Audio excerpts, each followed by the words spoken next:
Welcome to your screen, your virtual cinema. My name is Pinar. Today I will be speaking with Cenk Ertürk about his film Noland. Hi Cenk, thank you for Hi. doing this. Thank you for doing this interview today. How are you? Thank you for having me. Thank you for screening my film on your screen. I'm good. I'm writing my next film. Great. First of all, I would like to start with talking about the journey of the film. Could you please tell us about the film's journey? When did you start shaping up the idea, and how did it all eventually come to life? Mhm. I was studying Master of Fine Arts in Filmmaking at New York University Tisch School of Arts, and we had to write a second-year film, and it was 2013, and I wrote this film titled Noah Tree back that time, and I read it in the class, and my professor immediately said, like, you should make this a feature film. This is a beautiful story, so make your short film as the character study of this film.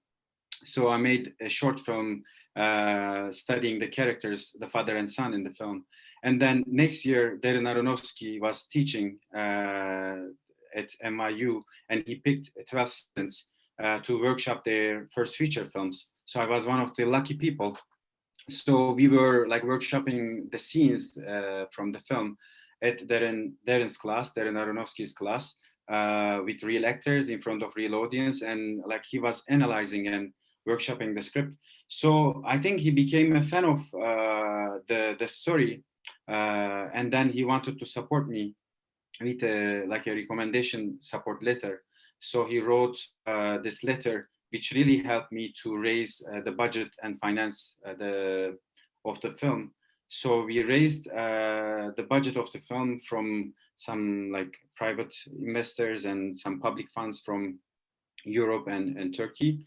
And then I got accepted to Cannes Film Festival, Festival de Cannes residence, writing residence.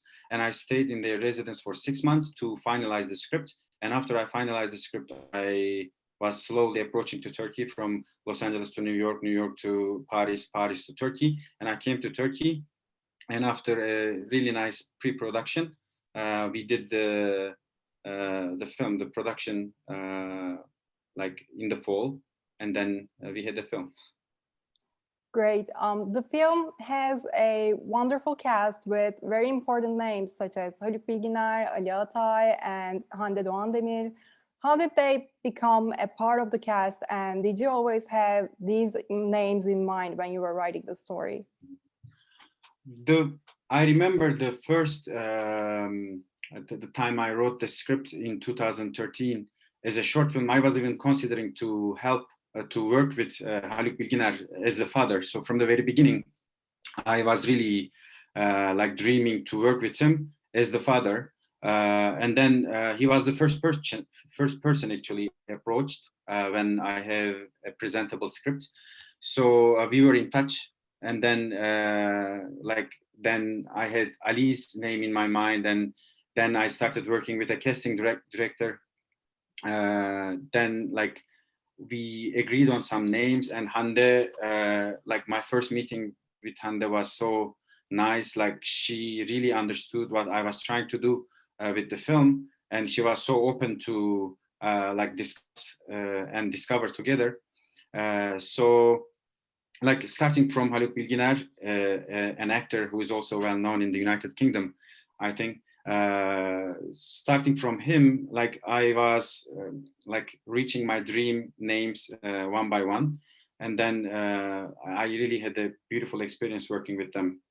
We Most of the work we did was before the film. Actually, we met a lot and we discussed about the characters a lot. And I remember like midnight calls from the actors, like asking me, you know what, Cenk, I'm curious about why I'm saying this. You know what, maybe this, I will say it like this. Maybe I should do this, do that. So it was really, for me, a teaching experience as a first time filmmaker. You mentioned Hande's name. Hande's character, Elif, has a very interesting part in the story.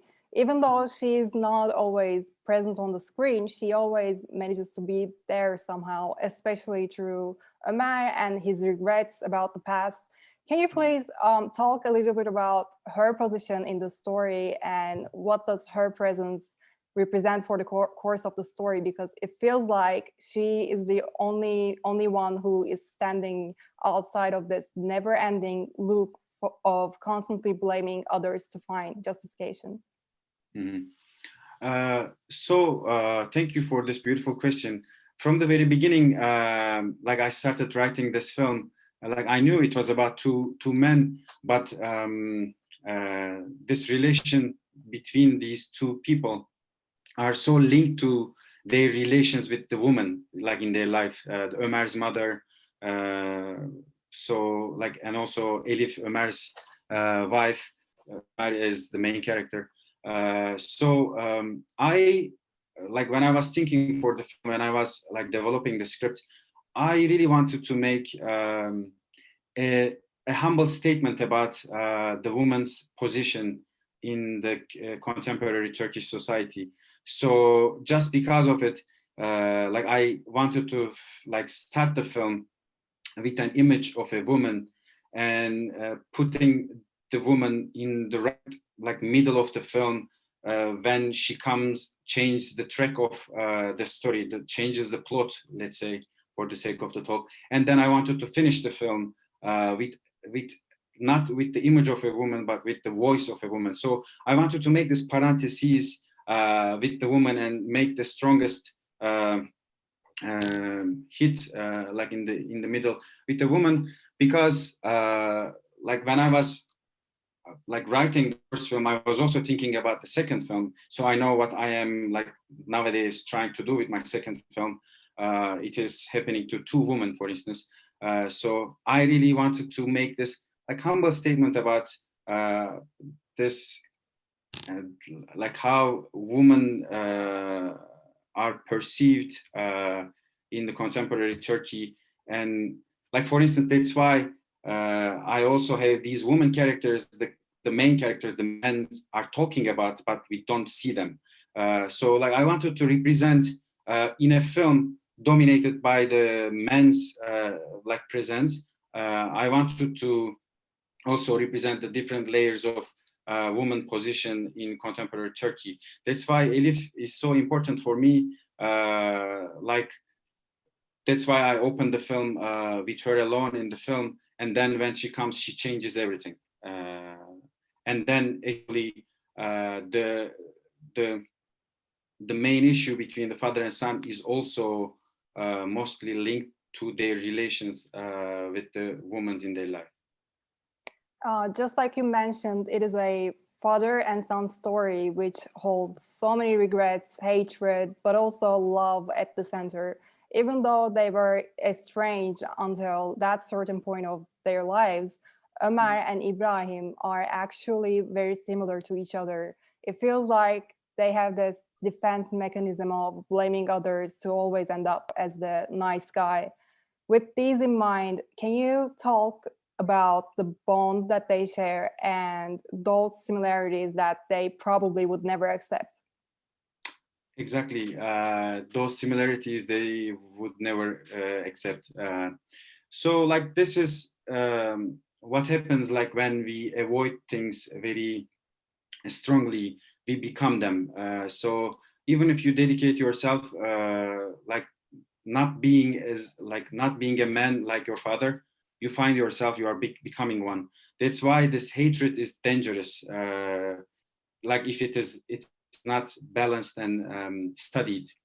So like making yourself a victim is an easy way out for like solving any problem. And I see these two men are doing the same mistake, and that's the most they are similar to each other. They are making a victim, like they are making themselves a victim of things happened in their life. Like even Ibrahim, the father, is making a victim himself in his mind, that like he married young. In the depth of his mind, he's thinking, I married young, I didn't know life enough. Instead of taking the responsibility and instead of facing the effects and the result of the decisions he made. He's just avoiding them. And for me, Ömer is like doing the same. Actually, that was my question, like from the very like beginning. If two person are making the same mistake, and if they are making themselves victim, how they would communicate and how they would solve problems. And I like the idea of the, how can I say it in English, how this way of living and thinking are making us unhelpable, let's say. We are making ourselves unhelpable, even if like Elif, who wants to help you a lot, is not able to help because of this way of thinking. And like I like that idea and the questions it would raise for these two characters, and then like it led me to this way of ending the film actually. Like what would this man learn if like actually that was my question. I don't want to say the end of the film, but what if your anger, a man that you don't even bear to sit right next to like each other, like you put him behind in your car, that like if you put you in the same room, like what would happen? A person that you keep blaming, what would happen? So that was my question actually. I'm not sure about the answers the film could produce, but I'm very sure about the questions I asked to my characters. Also, as an audience, I feel like the tree symbolizes different things for every character almost. It symbolizes taking revenge from the past for Ibrahim because he apparently was forced to leave where he was born um, because of some arguments about the landed property.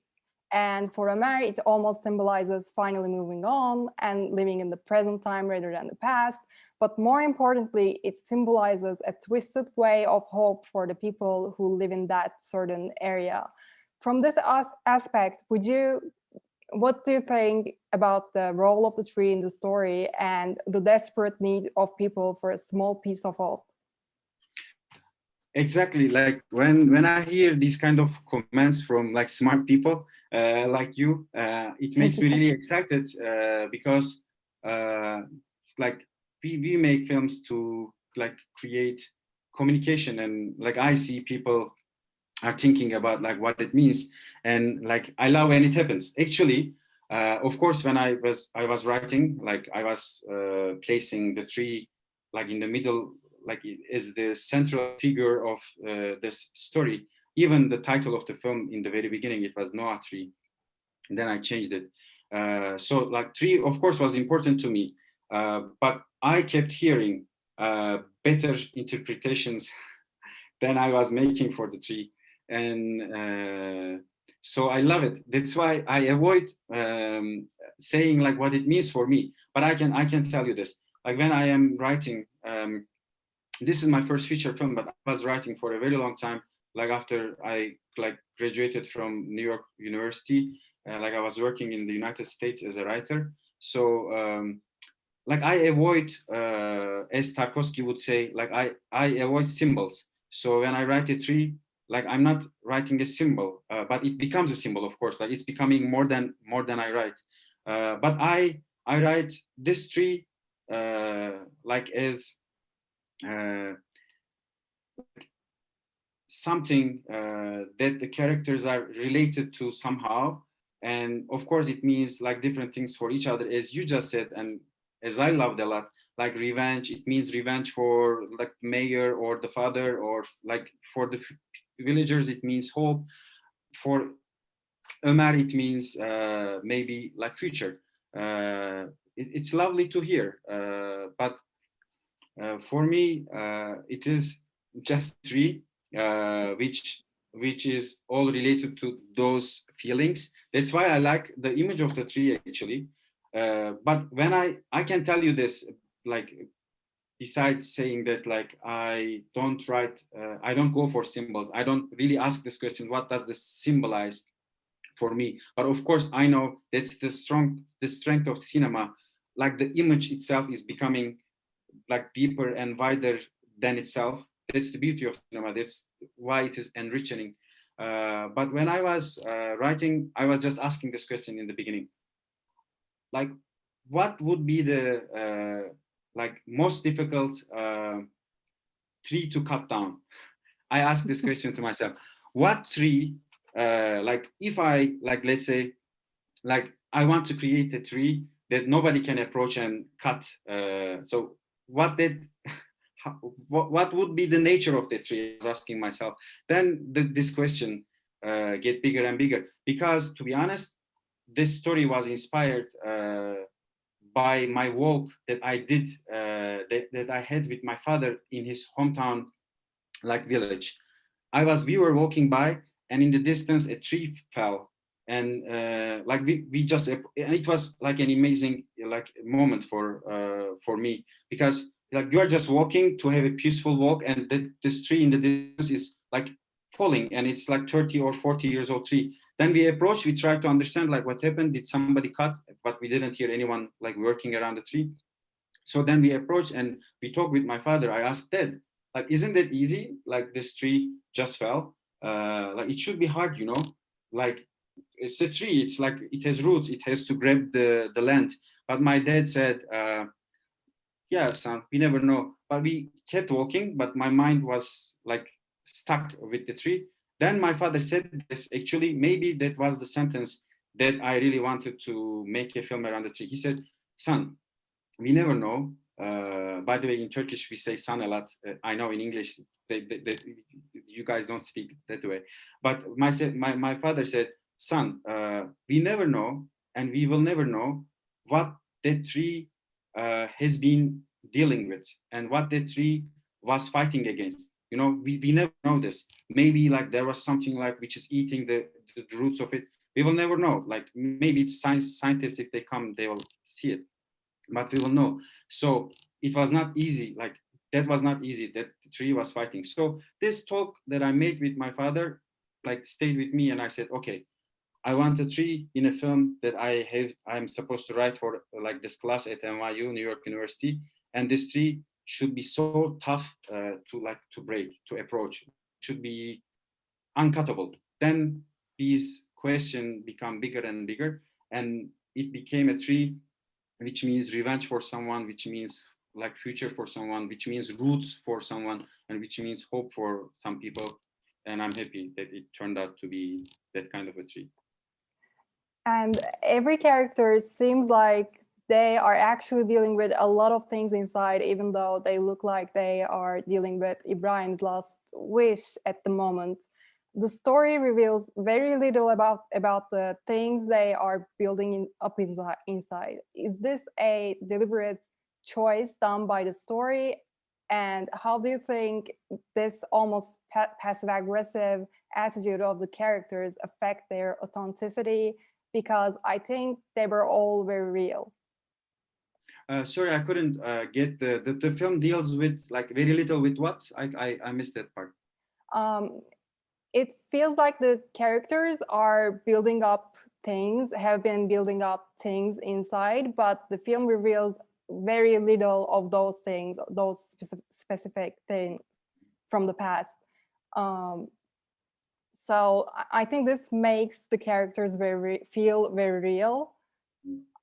And I was asking if this is a deliberate choice done by the story, and how do you think this almost passive aggressive attitude of the characters affect their authenticity? Mm-hmm.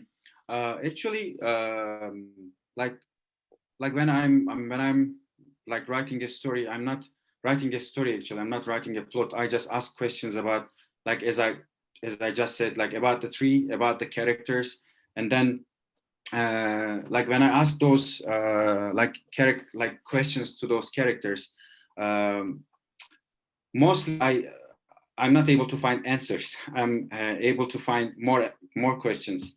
So like these characters, like we when we meet like a person, a new person, we come to the table with like some things we carry, like just because we are part of this family, just because we are part of this city, just because we are part of this country. So, but mostly it takes a lot to understand the other person, why like he's doing things that way. So like when I'm writing, instead of pointing like a certain answer why he's doing this that way, because I believe that's how I am, or how people are, because there is never like a certain answer or a specific answer why we do things. There are so many. I like creating this delicate ambiguity. So like the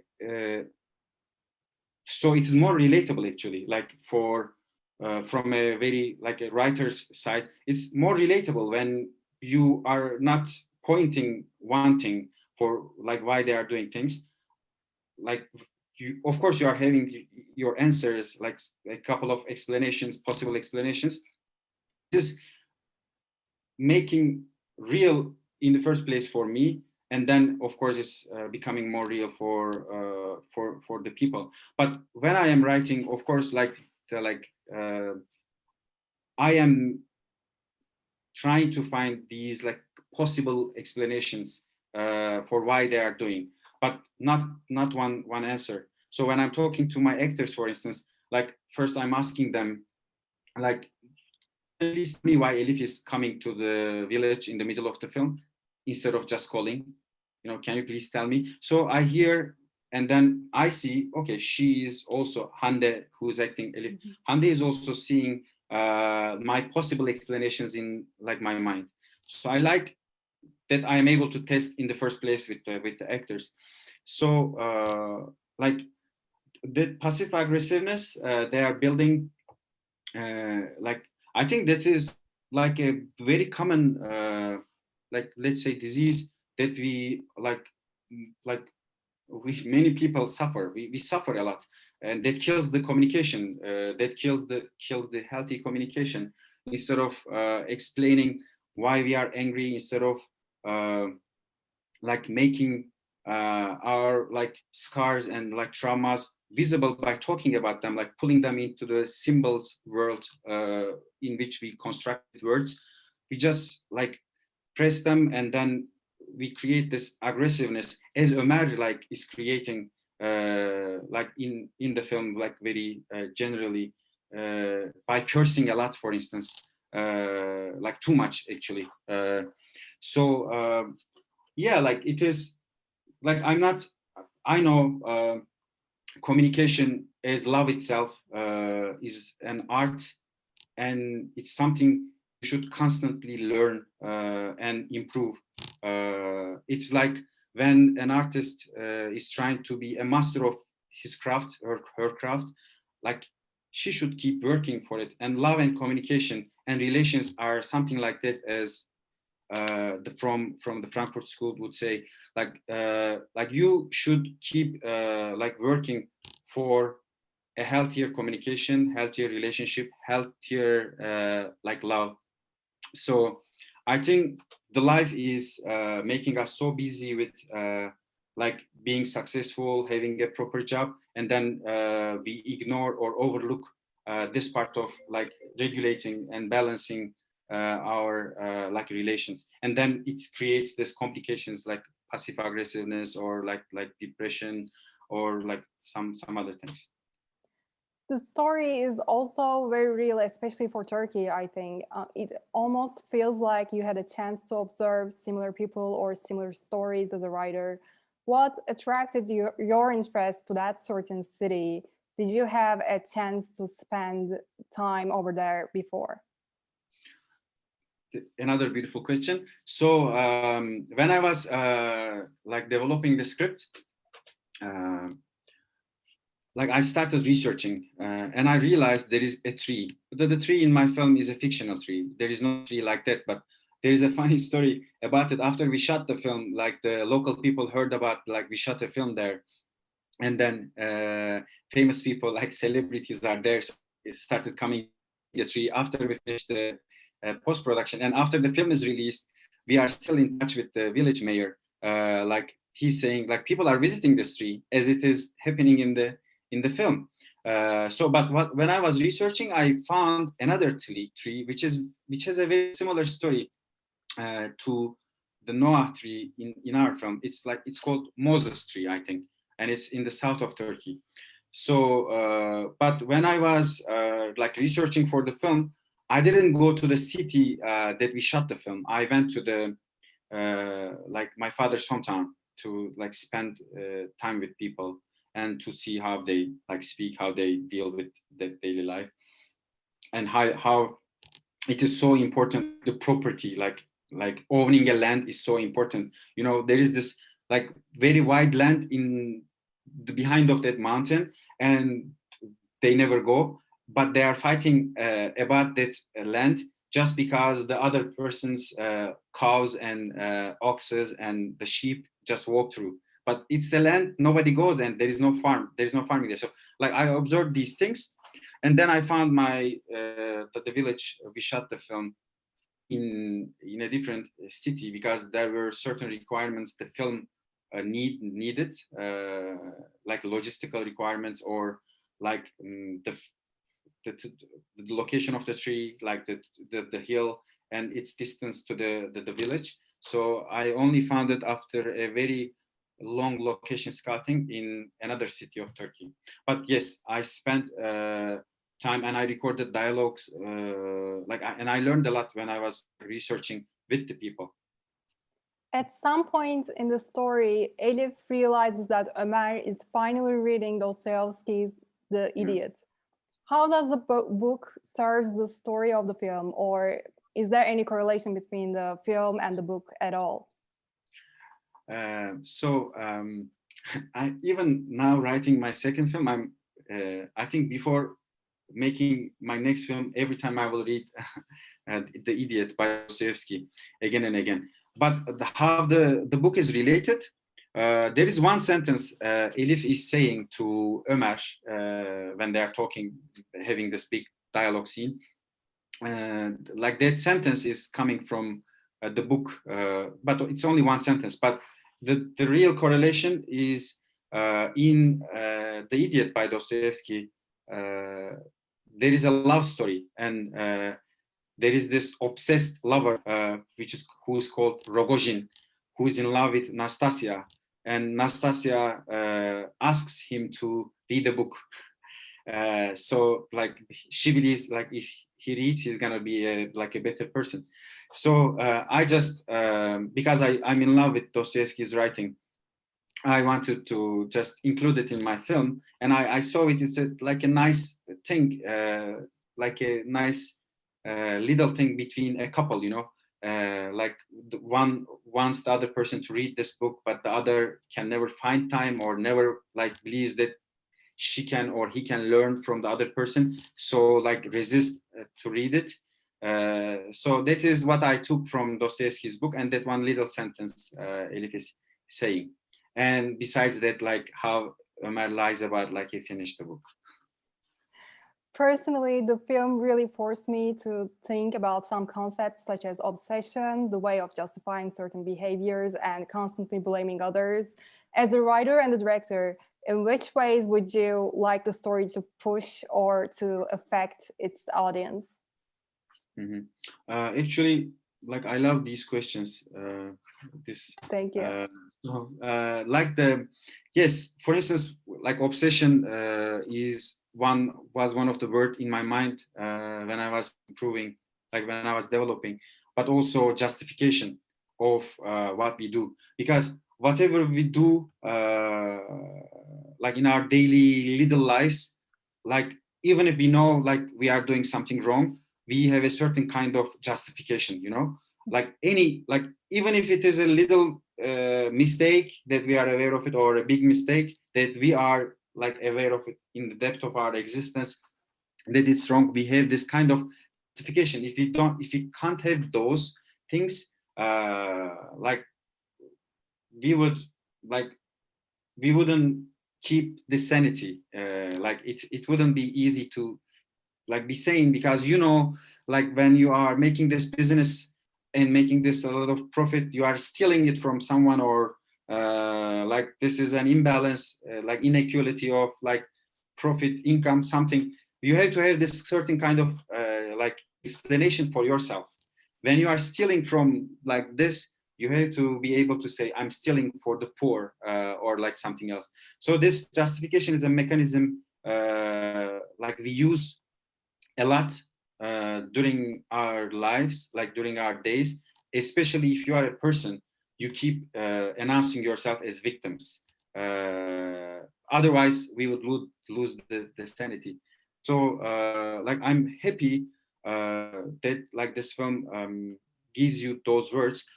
But besides those, of course, like when we are making film, like instead of pulling our like we are asking questions, and I also like try to ask these questions about obsession, like justification, making ourselves victims, like our tendency to go for the edges, like not like trying to balance things we are doing. So if you ask me, just because you ask me, I'm answering. Like when this film ends, like for instance, I would really like my audience is asking this question: what are those things in my life that I have a tendency for, like for the edge, for the extreme, and why am I doing it? Why am I like choosing to hate that person?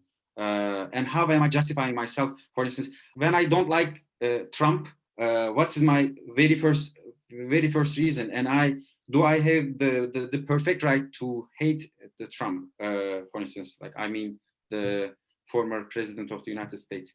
So like I would like mm, to raise this question of like, why do we, as in the film, like why do we love, why do we have to love or hate? Like isn't it possible to somewhere in between? So I would like the question to stay with the audience. Yes. Nomadland was your first feature film, as you have mentioned before.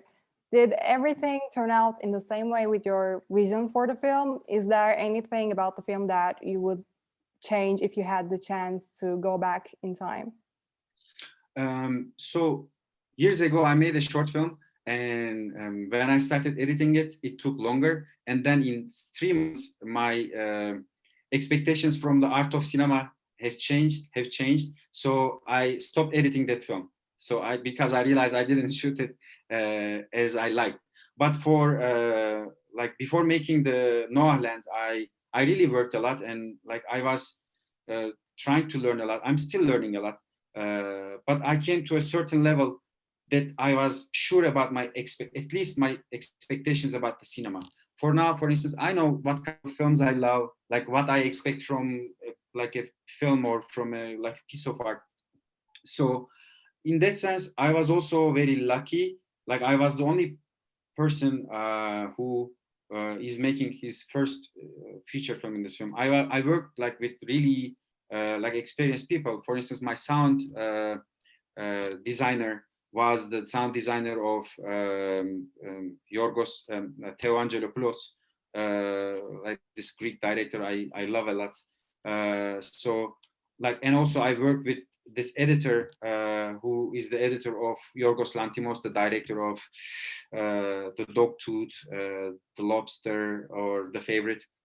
So, and my cinematographer was also my like dream choice, friend from school, like from former years. So like I was lucky enough to convince really good people to be a team with me. So like I know films are very vulnerable to make mistakes, and as Haneke says in his book, like Haneke is talking about Haneke, he's saying like we keep making mistakes during the film, and we correct them during the post-production. We keep making mistakes during writing, and we keep correcting them. So it's all about like making mistakes and correcting, making mistakes and correcting. But there is a moment that you say, okay, this is the end of the process. So like it was full of these things, but I know I was lucky enough. I worked with really good people, and we did our best not to make like mistakes that cannot be fixed later. So when the film is over, when we lock the picture and when we release the film to the world, I was so proud of it. There is nothing that like I can say now that I would change, like go and change, because this film is a product of like so many hours of like brainstorming with like really experienced editors and producers and like these artists. So I'm so happy with the end result. But of course, for the future, like there are things that I learned about writing. I'm still learning, and I keep watching films, and I see films, and I'm learning. It's a constant evolution. This journey of filmmaking. So maybe I will do things like different in my next film or next film and next film. But I don't know now. But I'm still like watching. Unfortunately, when my friends come, we are watching the film again with them, and I have to sit like this because I watched it already 1,000 times. But I like it. I like what I see. Like I like how all like team who's making this film, actors, like cinematographer was so passionate, so that we all did our best to have this film as we wanted. So I think I was like really because Krzysztof Kieslowski says if a film satisfies a director 80%, it's a perfect film for the director, not for the world, but for the director. So I can say my film satisfies me 79.9%. So it was almost like perfect because at some point we had to stop. So in that sense, yes, 79.9% I was satisfied with the film. Great. Before we end this conversation, can you talk about the projects that you are working on right now? Like I'm working on a film, my next film that I've been writing last couple of years, and that I'm almost finalizing nowadays. It is about two women who get together after an unexpected situation, and then things happen between them. And then I'm also adapting a novel that I love passionately to a mini limited TV series. So constantly I'm working for my next film that I'm planning to shoot in 2 years, and then a TV show that also I'm planning to shoot in 2 years, like a novel adaptation, a limited TV show, and a film I'm writing, and also my third film that another two people's story. Yes, like these are what I'm working. I wish I could say more, but when it is more presentable, I will say more at some point. Sounds like a lot. Well, thank you very much for this conversation. It was a pleasure. Thank you.